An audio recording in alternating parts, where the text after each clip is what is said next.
and it's a great experience for them.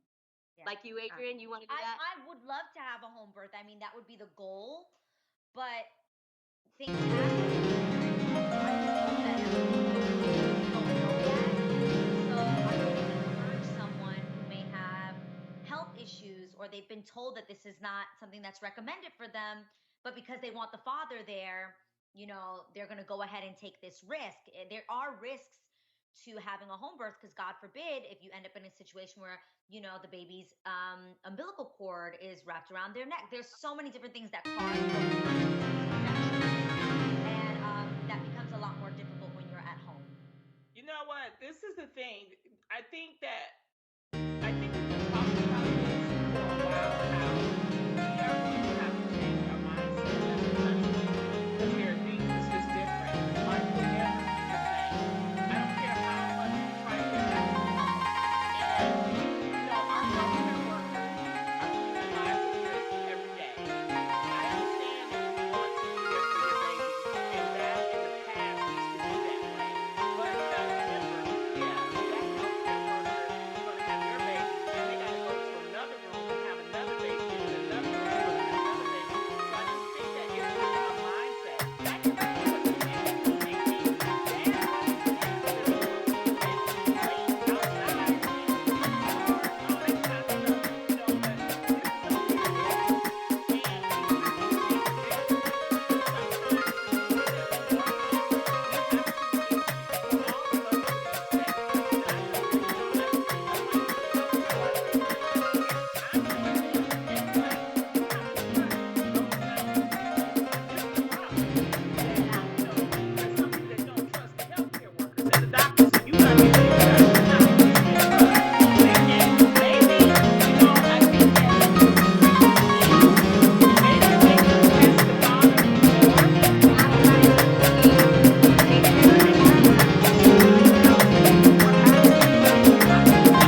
are groups of people that are just like, we want to be oppressed too.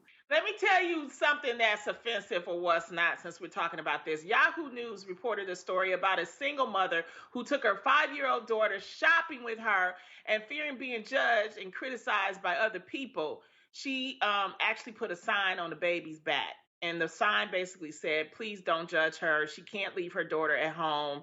She's a single mother. And please stay 6 feet back. So, ladies, what do you think about what this mom did? She don't have to explain herself to anybody. No, that she even has to feel the need to do that. But I think we do live in a Time. Yeah, we live in a day and age where people are always judging. That sometimes you even Social have to media. put a disclaimer. Yeah, with social media. Yeah. You even have to put a little disclaimer before you post something so that people just don't go in. But it's none of anyone else's business, right? I just feel like it's a slippery slope. You start putting signs on kids' backs because you don't want to be judged by strangers. Like, that's a slippery slope. Like, we're already doing something weird in the social media world. That feels like this merge of like real life, like putting, it's a baby, it's your baby, you in the world, you gotta take your baby in the world. Yeah, I also think there's a sense of humor with it though. There's also a stop. I don't even want to hear you, because I'm here to shop. I got kids, I got a whole thing. We're all in this together. We're all trying to fight for our safety, but I'm aware of what you're probably thinking. Like, I also think it's just like a joke where she's over it.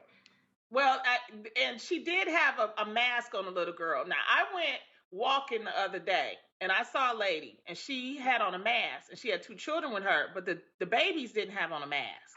So, you know, me being Auntie Lonnie, I said I would recommend that the babies have a mask before you do, Karen.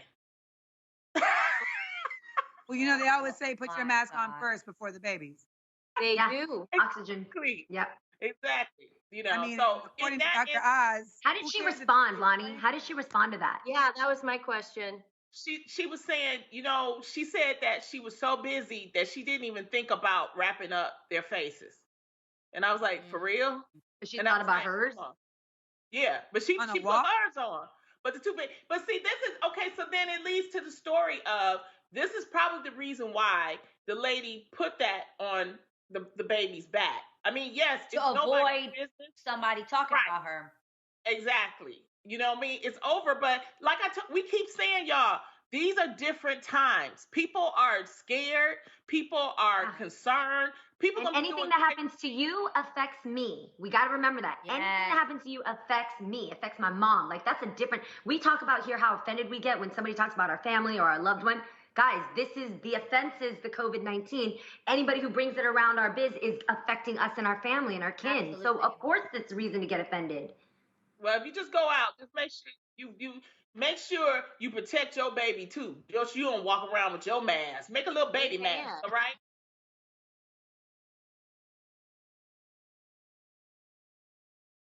Who's excited? You're so excited. I am too. Me too. And I just can't hide it. Oh, I could tell. So You were excited. marvelous, darling. Now, so Christmas excited. is right around the corner, and there's nothing like spreading some good old-fashioned holiday cheer. However, do you ever find yourself getting annoyed by cards and newsletters when families seem a little too perfect? Well, one family's Christmas newsletter recently went viral for being brutally honest, and people are loving it. The Allen family aired out all their dirty laundry, for example, telling friends and family how their 3-year-old son, Landon, whines all the time and doesn't go to sleep. Then there's 18-year-old Maddie, who got grounded for sneaking in a guy in her window to, quote, watch a movie. Yes, it got juicy, okay?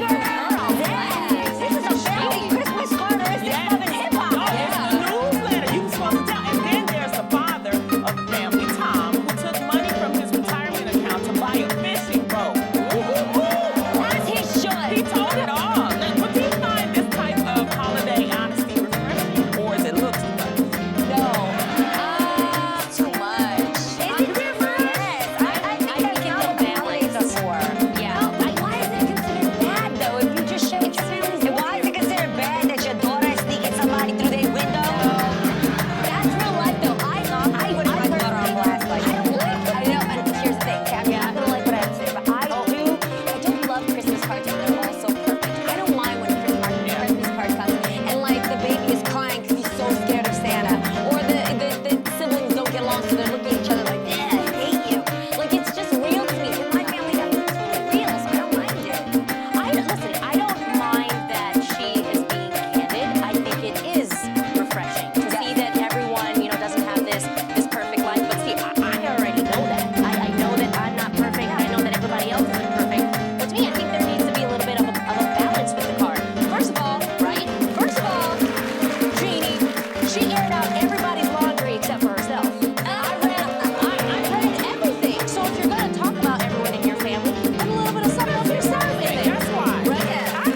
families when asking for pictures to be taken of them on their family walks.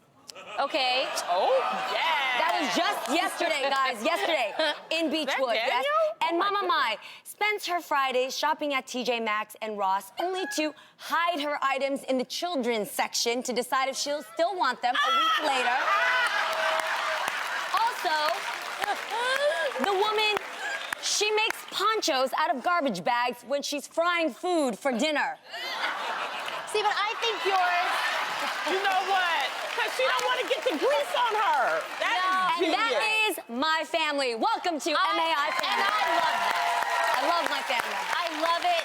It was cheeky. It was fun. I don't think anything in there was like really I see. negative, though. You Like, know what it's I mean? not It's not putting anybody embarrassing. down. You're not putting anyone Adam on- is on working on blast. the newsletter, right? for He your is. family? But his is like a page long. Yeah, I'm sorry, not guys. reading it. You're not? No, I don't have time Yeah, to am read I his the only letter. one that's never gotten a newsletter, or my family doesn't do these newsletters? Like, if you my family, you know what's up.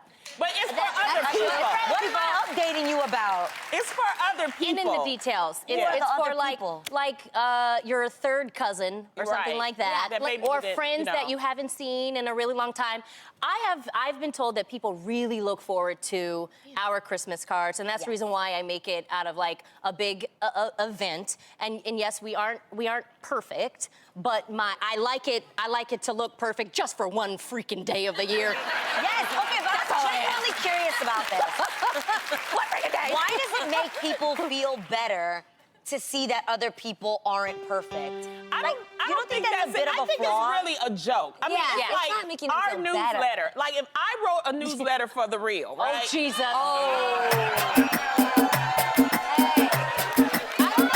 I did. Yeah, okay, and Lonnie. you know, I'm short and to the point. I'm not like Adam, 14 pages. We're not doing that. So here is the annual end of the year, Oh, Jesus. mid-season newsletter for the real.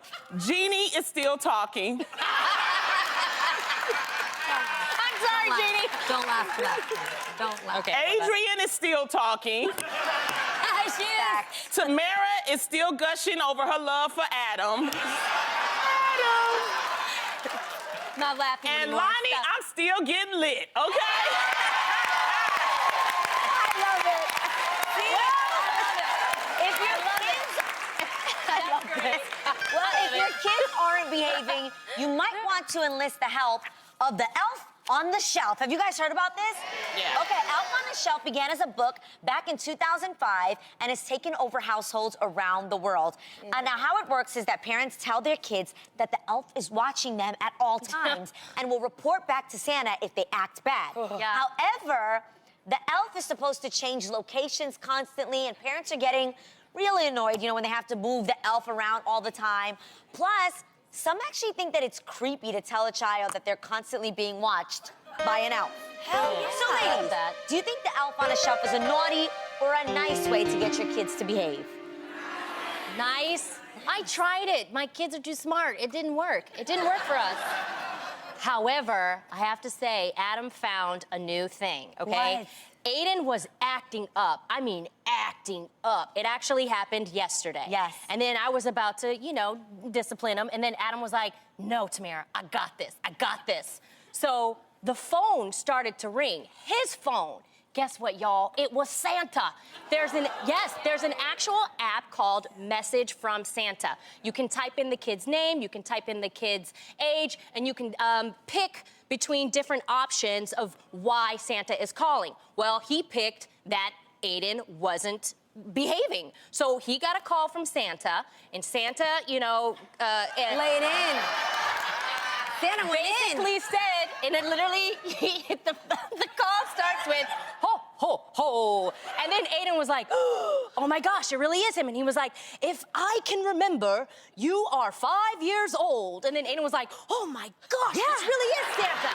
Yeah, he believed And then he did. And then Santa proceeded to say, I heard you weren't a good boy. You're gonna have to be on the naughty list. And then Aiden was like, ah! He was like, Yo, it worked. He totally behaved that day. So you guys have to download the app. It's Oh called my God. Message from Santa. Me It's and amazing. Lonnie saw the funniest meme on Instagram. What? That said that the way Yeah. that you can get your kids to behave is, Oh. right, you take some plain boxes with nothing in them and you wrap them up, right? And then every time they act up, they say, listen, if you act up, I'm throwing one of your gifts in the fire.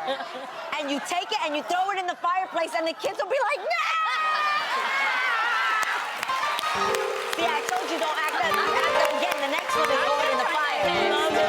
Our poor kids. What would they think of next? I know. Come on, Aiden. I'm gonna talk to him. Look, your mama ain't throwing out nothing. Don't worry. Oh, my God. You gonna get your stuff. But why did you say you thought it was creepy when you tell a kid that an elf is watching them? Because I think, well, I grew up when, do you guys remember the movie Chucky? Yes. Yeah. Yo, that doll was not right. I did not like some doll, like, and by the way, when you really think about it, all dolls are kind of creepy if once you know that they could be watching you. Yeah. So I didn't have a lot of dolls like that growing up, but what I did have is on an my umnoy is my grandfather. He would watch us and babysit us between the hours of like 3 and 6 when my parents would be out working. But the only thing is my umnoy had a stroke, so he could only move and see things from this side of the room. So when I needed to act up and do my things that you're not supposed to do before dinner, eat cheesecake, stay on the phone with my boyfriend, and watch Alvin and the Chipmunks instead of doing homework, I would be doing it on this side of the room. So my umnoy would just be like, Lonnie. I'm getting props for being smart? Are you kidding me? You guys is genius. That's abuse. Yes, that's jacked up.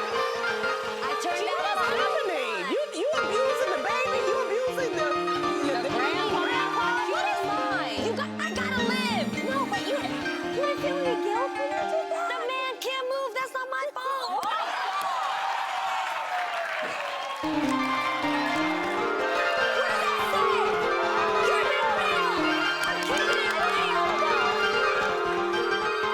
Where do I go? I'm at a loss of words. You know what? Tam, She thought Elf on the shelf. do you think, Tam, that Santa could call Genie? Because that was wrong. You're gonna get a call from Santa, Genie. Put your name in there. You can call me anytime. All right, well, lying to your kids, lying to yourself, mad in the water, something about the article, debunking all the excuses you make to overeat during the holiday season. You know who I'm talking about? Some of the most common excuses included saying that you're overeating to avoid being rude to the cook.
guys, listen, Santa brought us something that's going to take our house cleaning to the next level. And I'm being real with you guys right now. I got something like this season 1, and I was waiting for us to get it again, and you guys are real lucky